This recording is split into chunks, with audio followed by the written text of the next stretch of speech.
Hello Steelers, and welcome to this review of Rommel, the tabletop wargame by Sam Mustafa. This was actually first originally released in 2017. I've had it since its release. It came hot on the heels of Blucher, which is a game I really liked, and I was very excited to get into Rommel, or to at least see what it was all about. Simply because it talks a lot about logistics, and there's quite a bit about it in the rules. Now, I'll talk about that in a second, but it is basically a tabletop war game. You can use any scale of figures. It's probably better with smaller figures, probably 6mm. I use 3mm figures for Rommel, but I've also played it with 15mm figures as well. Absolutely no problems whatsoever. It all comes encased in this single book. I'm not going to talk too much about the title of it. Personally, if I was writing a set of rules, I probably wouldn't use a National Socialist General as the title of them, but that is beside the point at this point. That's for individuals to decide. But personally, I mean, you know, I don't think a book called Monty is going to sell half as well as a book called Rommel. So I can understand the reasons for it. But that besides, this is actually a really good game. Now, most of you are probably going to switch off at this point, because this is a grid-based game, first of all, first and foremost, and probably a lot of people probably don't like that, but it is a game that's very much about the larger scale of command. So we're up at divisional level, corps level, really. This is not the nitty-gritty of the Second World War, and there are very few sets of rules that are out there that actually deal with that level of command. Most will probably go tops up to maybe like battalion level, perhaps. Most of them are really company or platoon or skirmish kind of games, so it's really nice to have something slightly different. I know there's some older games such as Spearhead, for example, which are those kind of levels, and this is kind of like, I suppose, a riposte to those, a response to the earlier games. As with Blucher, this is a very streamlined set of rules. It works really well. I've not played it for a while, but when it first came out, I played a lot of games of it, and I really enjoyed it. I've not had a bad game of Rommel. Really enjoyed it. Now, I did mention that when it was being released, there was a lot of mention of the logistics side of things. Personally, I'll talk about it as we go into the book itself, but personally I was slightly disappointed that the logistics don't actually do a great deal in it. I could be completely wrong, but there are points where it's never actually even come into the game. You're supposed to be in supply, and I think that is probably just, I think that's just one of the things that is kind of against it a little bit. A couple of tweaks in the rules I would make, just to make it difficult for supply, to make sure that supply does actually hit. But there's a lot of nice things in Rommel. The other thing I don't like about it, I'll get all the negatives out of the way, or as many of the negatives out of the way as I can remember. The only other thing I don't like about Rommel is it is an I go, you go. However, there is a very nice command structure in it, which it really helps to shake up the I go, you go a little bit, so I can kind of overlook it a little bit. I don't particularly like I go, you go games, but Rommel is very much in that camp, and it does mention it very much in the book itself. In the book, you are also going to find a lot of army lists as well for pretty much most of the major sides of the Second World War. So the Germans, British, Americans, Russians, I think even the French are in there. Can't remember exactly how many army lists are actually in here, but there is quite a lot of it. There is also advanced rules as well.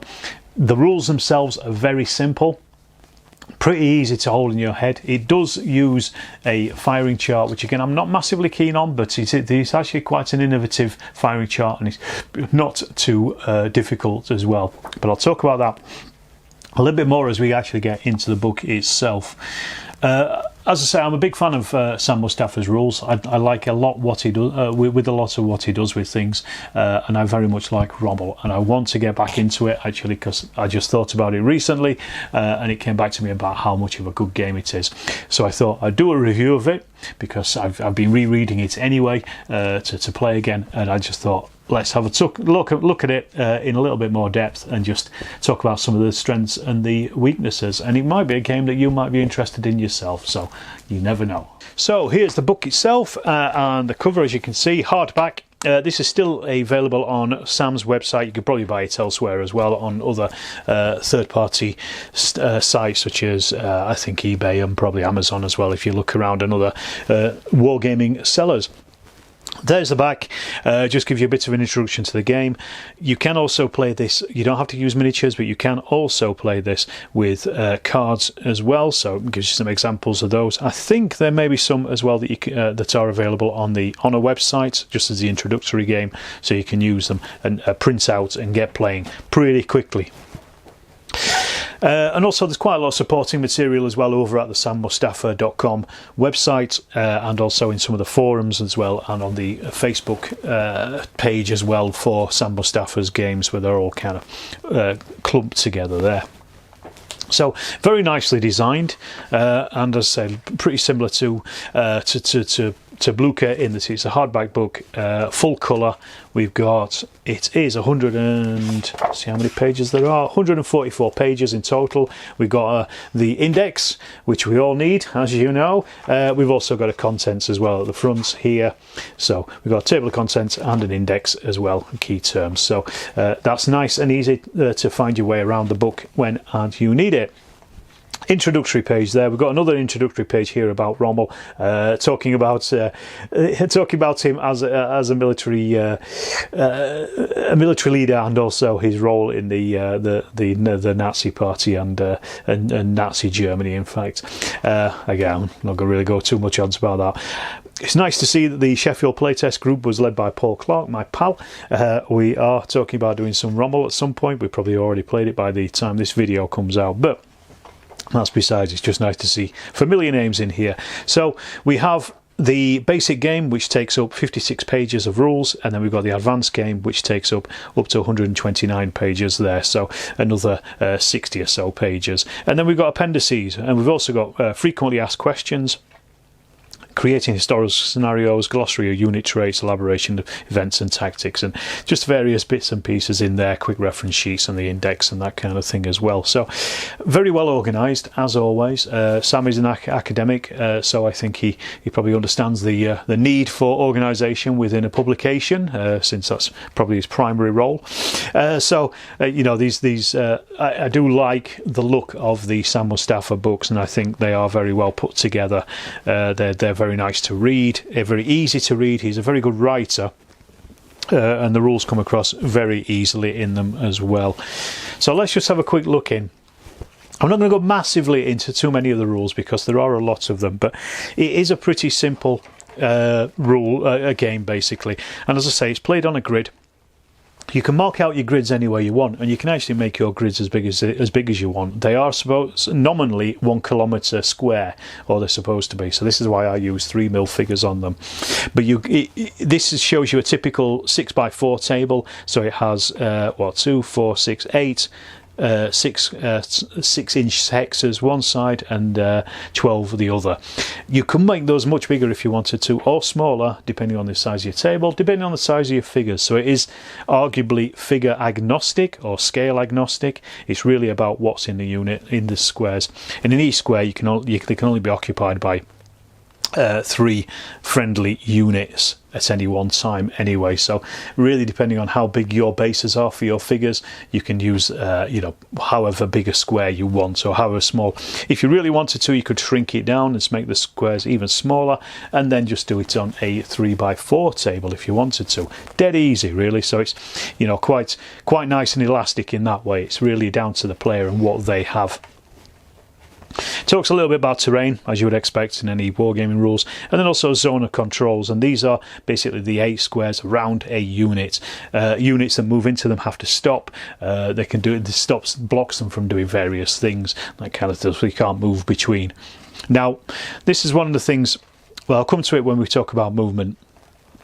Then, as I mentioned, we also have the unit cards and the miniatures as well. So you can play with miniatures, or you can play with cards, and you can make these cards up, or as I did, actually just stick them on the unit itself, because I was using them specifically for Rommel. But a really nice, easy way of doing this is just, like I say, download some of the stuff. Some people have created their own fan ones, and also there are some over on the Honor website.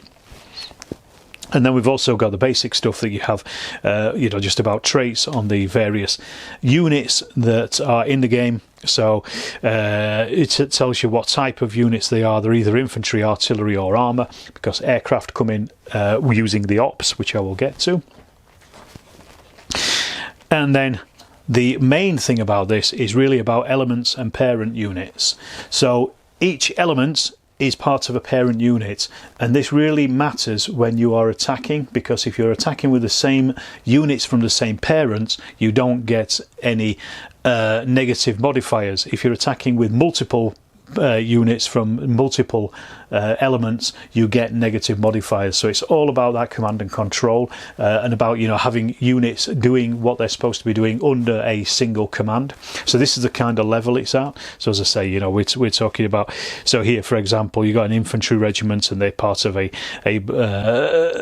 division, and they will fight together as a unit, and if you use them in that, it's kind of forcing you into that historical sense of using units together as they should have been on the field of battle itself. So it's quite nice for that. The other thing we have here is this thing called command post. This, I've printed one. I've got most of these printed out myself, but here's one. This is a German mid-war one, so this is just a typical one here. And what you have here is you've got this thing here called the ops file, where it has a maximum of 10 dice in it. The dice are called ops, or you could use tokens if you wanted to. I do. I stopped using these because I think originally Sam was going to make this into a card game, but the costs were prohibitive. What I've done is I actually turned it into a card game, because each of these tactics and events can be turned into cards, and what you do is you basically have ops up here, you have dice. Depending on how many dice you've got, you can spend them on tactics, on defensive tactics or offensive tactics, and then also on events as well, and also other bits and pieces that are particular to those particular forces. So each force has their own ops file basically, and this is how the game works. So you're spending orders, almost their order tokens, to do things throughout the turn. There's other things you can do as well in a sec. We will return to this in a second, but this kind of just breaks down that whole command post for you. And this is where it is. So it's the ops dice basically. You start out with a certain number depending on the scenario, and you can maybe gain more as well, and you do that by resetting your ops. So you clear off all your dice from here, and then you roll some dice. If you roll, I think it's if you roll ones, any ones that you roll are discarded, otherwise you will take some back into your ops file. So up to 6 perhaps you could get some back, so you can start spending them. But all these traits here, these tactics and the events, they can only be spent once in a turn until the ops file is completely reset. So every time you're using one of these, you're cutting down your choices for future. And I think this is a really, really nice way of just showing that command and control as elements are, you know, pushing forward. It's like, do you have to make the decision, do I reset everything for a turn? Because in that turn you can't do anything with your events or your tactics, or do I keep on going and keep on pushing and just keep trying to drag out the best stuff that I've got at the moment? And I think it's a really nice way of doing things as well.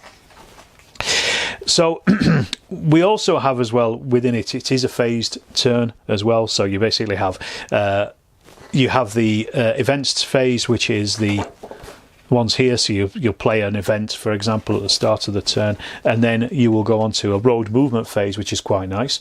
This, you also have to spend ops for this. So not only are you spending your ops or your dice, your tokens here on your tactics and your events, but you're also spending them on to activate units as well. Now this is the interesting part, and this is why I don't mind it so much being an I go, you go. So the road movement phase is basically you get to move a unit, any of units, as long as they're not close to enemy units, they can basically zoom up a road, and it's like a fast reinforcement basically. It's quite a nice way of getting units from one side of the table to the other where they're needed, as you know, does happen in real life.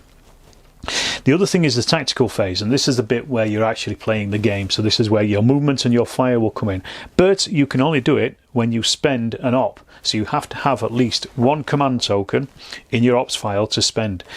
However, when you finish that, you can actually spend another op plus an extra one to continue those phases.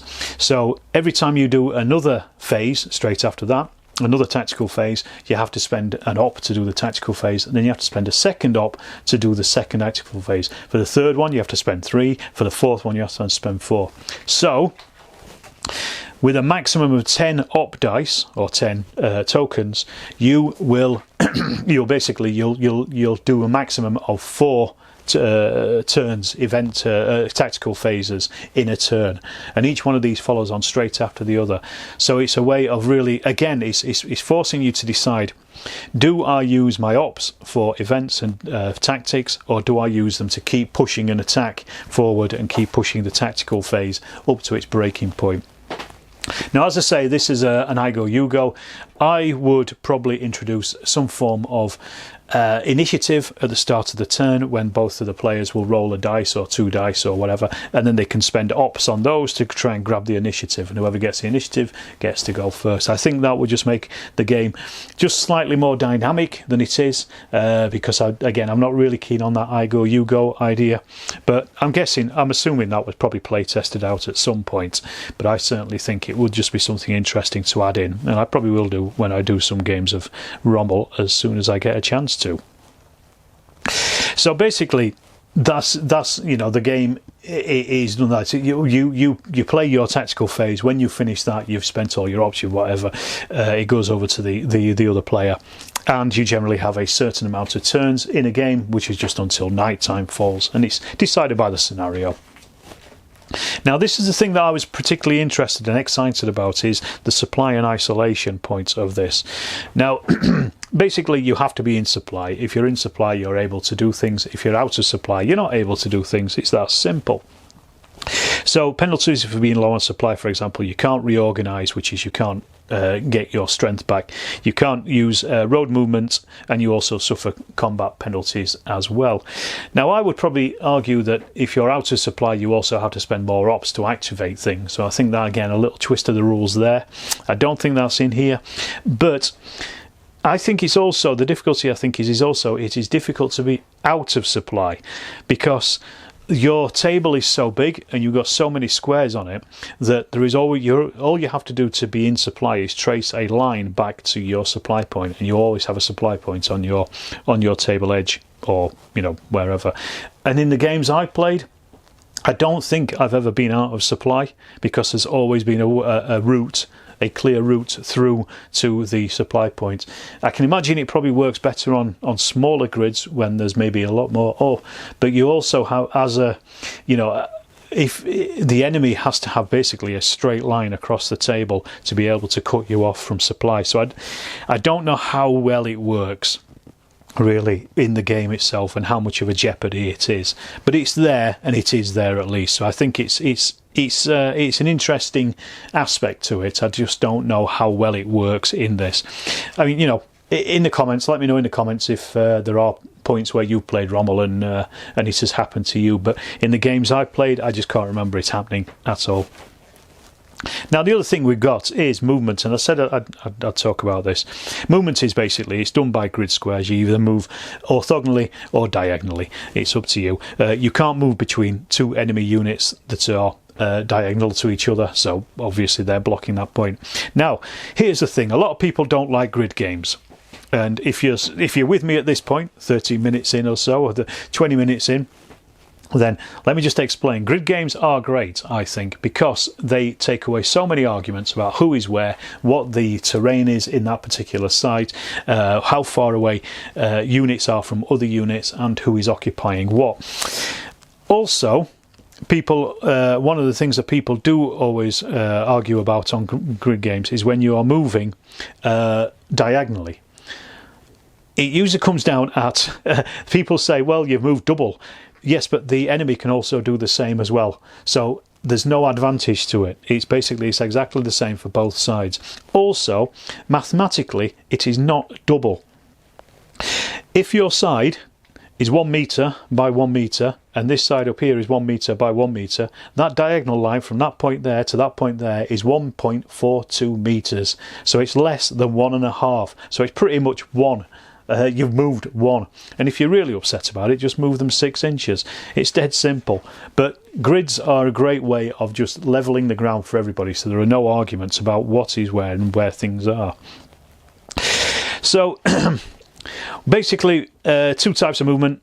You move either road movement, as I mentioned before, is an extra movement. Infantry get to move 3, everything else in vehicles moves 6 squares, whereas normal tactical movement, your vehicles are moving 2 and everything else is moving 1, or if you're low on supply, for example, you're moving 1, so you're only moving 1 grid at a time.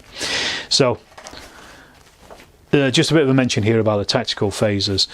Now I wanted to talk a little bit about tipping. Is an aspect of the rules. It's basically just to show that a unit has done something. So some units, for example artillery, when that fires a barrage, it is tipped and it can't do anything until it is untipped, and you untip at the end of your turn. So let's say in phase 1 you take your tactical phase, you fire a barrage, it is tipped. If you take subsequent tactical phases after that, the barrage can't fire again until the end of the turn. So it's something you have to think about when you're going to be using barrages, or when you're going to be using various units for various things. Combat, it's not fired. This is all done by moving into the enemy square, because it is about 1 kilometre square. So you're basically what he's done is abstracted the firing ranges down to what would normally be, you know, a localized combat. Yeah, a Tiger can probably take out T-34 at 2 kilometers. However, can it see that T-34 at 2 kilometers? You know, are they all on the step? No, if there is things in the way, you can only see a certain amount. So this is why it is done per square rather than multiple squares, apart from artillery, which can fire. And it is a really nice way of doing this. It's very simple. You have a combat modifier of your units. You add up how the combat modifiers are all the units that are attacking into this square, including any barrages, and then you basically roll a d6. And this is the firing chart. I've made it bigger because it's actually, well, let me show you, it is quite small in the rules itself. Here it is. That is tiny, the combat grid.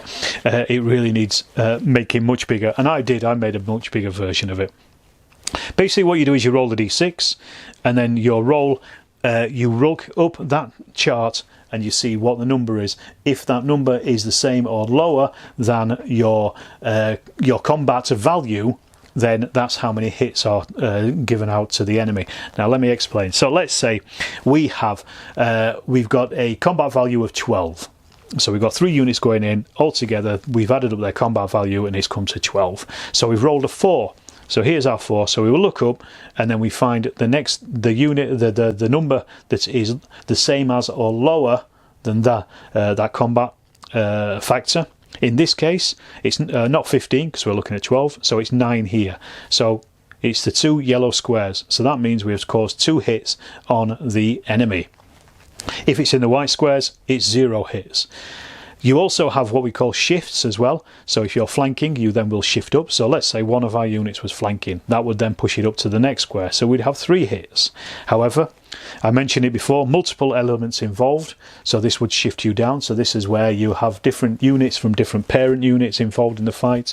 Then there's also the stuff attacking infantry in urban, mountain or bocage, and also tank shock as well. These are the modifiers on the dice roll. There's a few other modifiers on the combat as well. You can also add in combat from barrages that are firing in as well from elsewhere. So that's really how simple it is and how it works. And this I really like. It's very, very, very well thought out, and it looks really good and simple as well, especially when you make it like this big. The one thing I would say about this is the fact that you are only rolling a d6. I think the thing is, you've got as much chance of rolling a 1 as you have a 6. I would have possibly thought maybe a 2d6 might be a bit better, just to give you that bell curve in the centre there, just to give you a more reasonable chance of getting a central number rather than these extremes either way. Because if you might have a huge amount of forces going in, but if you roll a 1, you've still got to, you're not hitting as many as you would if you got a 6, and you've got exactly the same chance of rolling both of those. I know you've got the push up and the down. It's not a major issue, but it's just something that I think about, and it just made me a little aware that you've got this. It's the distribution of the numbers is quite wide, or it can be. It could either be a 6 or a 1 or anything in between. If you've got 2d6, at least you've got that bell curve, as I said, that runs you up a little bit. But he talks a little bit here about the combat systems and about how abstracted it is and why it's abstracted, simply for the game that you're playing. People who go mad for Tiger tanks will not like this game, because a Tiger tank is almost as good, or at least a Stuart is probably almost as good as a Tiger tank at this level. It's because it's the way it's being used. It's not about the gun or anything on it. And it's very simple. Just to show you here is a demonstration of the term, but you will take hits. Each unit basically takes 3 hits until it's destroyed, and these are the combat values that are on the cards. So for example, we've got Panzergrenadiers here. They're starting with a 5. If they take a hit, that drops to 4. If they take a further hit, drops to 3, and then they are destroyed and removed. Tanks, I'll just turn this round. You can see here tanks are the same, so they're starting with a 5 for the Stug 3, 4 and 3. One thing I want to mention later on is just that these numbers actually change as well throughout the game, depending on if you're playing early, mid or late war. And then also we have a tank factor over here as well, an armoured factor, and depending on who is higher, if you're fighting against tanks, they get the first hit on a tank. So it's kind of, that's the balance of the tanks and how good they are, and also how good they are throughout life, throughout the war as well. A little bit there about retreat. Reorganisation is basically just getting rid of those steps if you've taken them. So basically getting resupplied with your units and just making them stronger again. Then we've also got the advanced game, which talks a little bit more about reinforcements, multi-day battles, club games, also realistic rules about units as well, unreliable equipment, for example, shaky units, low fuel, Soviet artillery, tank hunters. So a little bit more detail if you need it, but up to page 57 there is the basic rules. So it's he's covered quite a lot of stuff. So like the hex grid here as well. I won't go into too much of this, just because I just want to kind of give you a bit of an overview of the rules rather than a deep dive into them, because there's a lot here. This is an interesting one, untipping by ops. So you can basically spend ops to untip units. I mentioned things like guns, when they barrage, they are tipped, so they can't do anything again until the next turn. You could untip them, but again it's going to cost you those action tokens basically. So here we have the army building and the units section, and this is the bit I want to talk about, because this I think is really nice. Actually, it's really well done. With the Second World War, it's very difficult to get every single aspect of everything in there, because there are so many different units, there's so many different forces, there's so many different theatres, there's so many different millions of things, so many factors. But I think in this respect, Sam has done a really good job of it, and he's broken the war basically into early, mid and late. So let's have a look. Let me just quickly look through. So we've got American units, British units, French units, German units, Italian units, and Soviet units, and that's it in the main core book. However, there are other ones. I know there's Romanians out there. There's a few other units as well out there for other forces as well in the Second World War that other people have made as well, because there is also actually open architecture, and it breaks down exactly how he put these units together. So if you've got any units that aren't fitted in here, you could just make them up quite easily yourself if you wanted to, or just how to make them. We'll talk about army building in a second. So I know a lot of people are generally interested in that, but this is the way it works basically. So let's have a look at the British units. So for example, if they are just normal infantry, their combat values start at 4, then it drops to 3, then to 2. This is what I say, as they take hits, those drop off. If they're elite, they go 5, 4, 3. And this is the same pretty much as everybody. The Americans, you can see here, have got green infantry. There's 2 slashes. The one is for attacking, the second one is for defending, so they're different numbers. I'm assuming, let me just check, the French have got different elite infantry there, so it's slightly different. Soviets have got conscripts infantry, for example, they've got veterans and poor. So you've got this flavour basically across the war of the different types of units that you're going to be getting. They're going to be using. And then we've also got armour. Now, this is where it gets a little bit interesting, because so you have the 3 periods of the war: early, mid and late, and then within those, as the armour the weapons become obsolete, they actually drop in their abilities or in their armour level. So let's take an example here. So the British mid-war armour is 432, and a Sherman here is 4. So in the mid-war, it's a 4. It's a pretty good tank mid-war. Late war, you've still got 432 for the strength of the vehicles. However, our Sherman now has dropped to a 3. And obviously it doesn't exist in the early war because they weren't introduced then. So you've got, because by the late war they've got worse, it's still the same tank, but it's just that his armour is less. So it's not as though you're using the same armour all the way through. So this is why you choose which period you're going to be playing for that particular game, that scenario.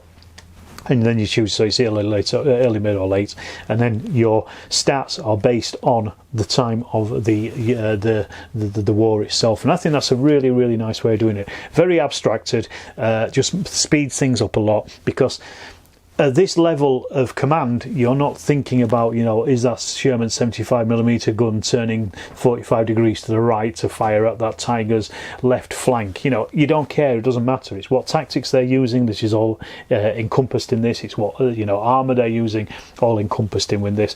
So this is kind of what that is reflecting. It does the same for all of them as well. So obviously the French have only got the early war, Germans all the way through the war, same with the Soviets, Italians early and mid-war, because obviously that's when they ended up. And then you've also got your army list as well, and then this is basically just built around how each of the different armies work.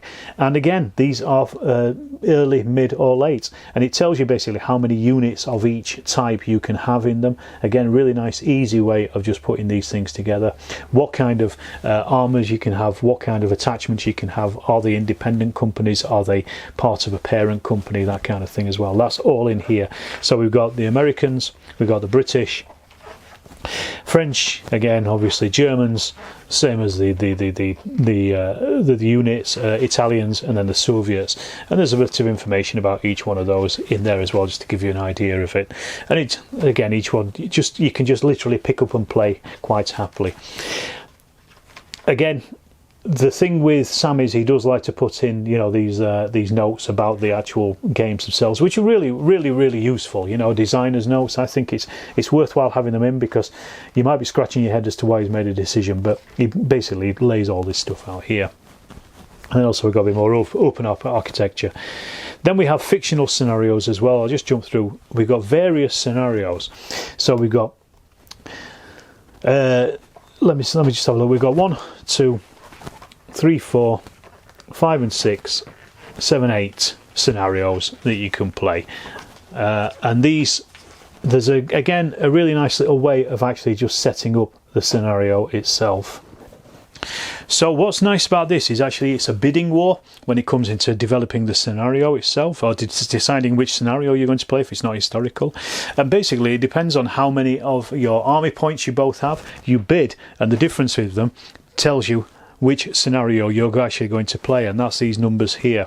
A little complicated to go into in this video, but it's just a nice way of deciding which scenario you're going to play, depending on the strengths of the two armies that are fighting. So different levels here depending on the difference in the armies between them. So it's a really nice just way of doing that, really, and quite innovative as well. I quite like it.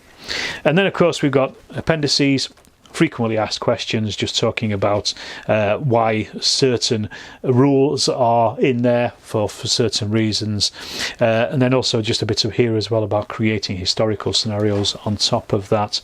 And the orders of battle for a particular historical battle, which is here, which is this one, that is, let's see if I can pronounce this. This is Deir et Efar, one of the Western Desert fights, and I think this is downloadable from the Honor website itself anyway, so you can get all these units and get playing if you wanted to straight away, pretty much.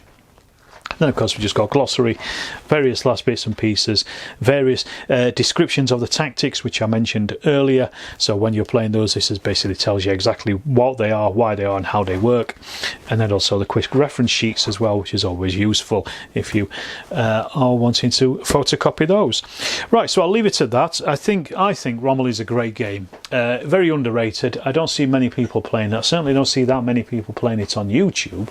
I think I've got some of the very few Rommel games that are actually out there, or Rommel videos. I've never actually got a game out of it yet, but I've certainly got videos about it. I think it's well worth having a look at if you're interested in high level Second World War combat, you know, that real commander's eye view of things where stuff is happening on the tabletop that you probably don't really know about as a commander and shouldn't do anyway. Sam writes some really interesting rules. They flow very well. They are very simple. They're easy to hold in your head, and you can, you know, get a good 2 or 3 hour game out of, you know, the mass attack across the Western Desert, for example. So check it out. Check out the Honor website. I'll put a link in the description as always. If you've enjoyed this video and you want to see more reviews of other games, please hit that subscribe button, and also check out Patreon and the channel memberships, and I will see you in the next Storm of Steel video.